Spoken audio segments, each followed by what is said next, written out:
Aujourd'hui, je vous amène à découvrir le château de Valgros-Frontenac.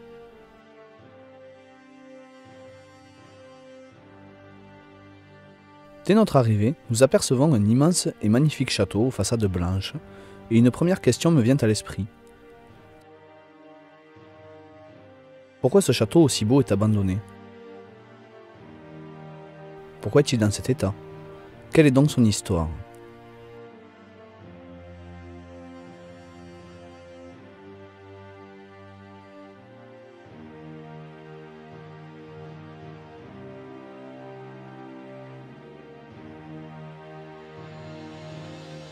Nous arrivons vite à constater qu'il s'agirait apparemment d'un incendie qui aurait touché cette bâtisse.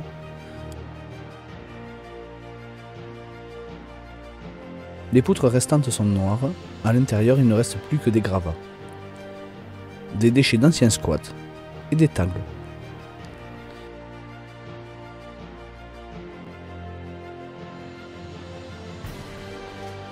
La seule construction encore debout est cette cage d'ascenseur.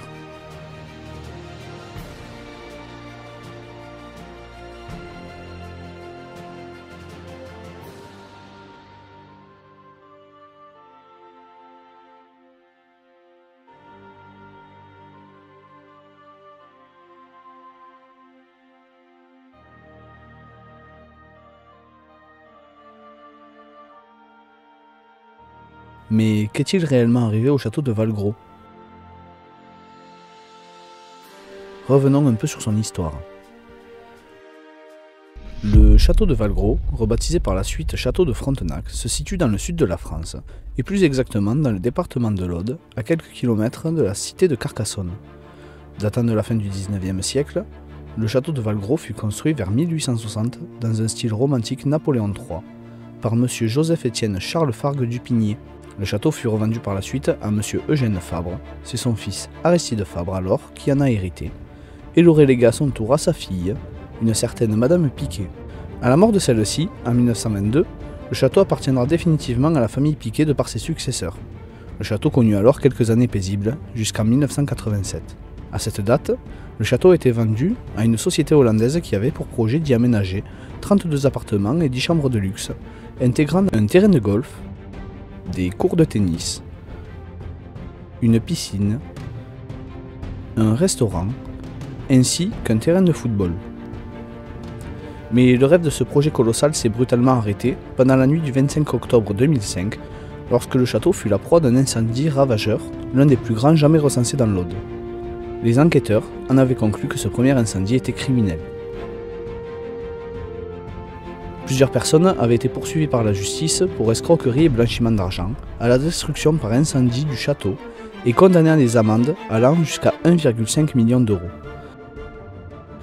Et de la prison ferme pour 2 d'entre eux, qui étaient nul autre que les propriétaires de plusieurs sociétés toutes basées au château de Valgros-Frontenac. Ces dernières années, cet ensemble immobilier avait été cédé à plusieurs reprises et à chaque fois des sociétés hollandaises. Début août 2020, une enquête fut rouverte car le château a de nouveau été à la proie des flammes.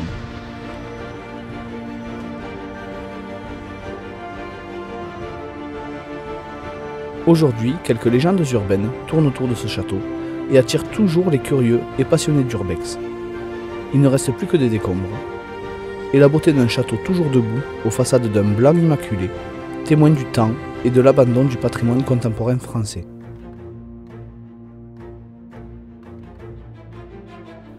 Est-ce que le château pourrait prétendre à un nouvel âge d'or? Sera-t-il laissé à l'abandon? Sera-t-il restauré? Ou sera-t-il encore au cœur d'une sombre histoire? Pour l'instant, nous nous suffirons d'observer avec passion les vestiges immortels du magnifique château de Valgros-Frontenac.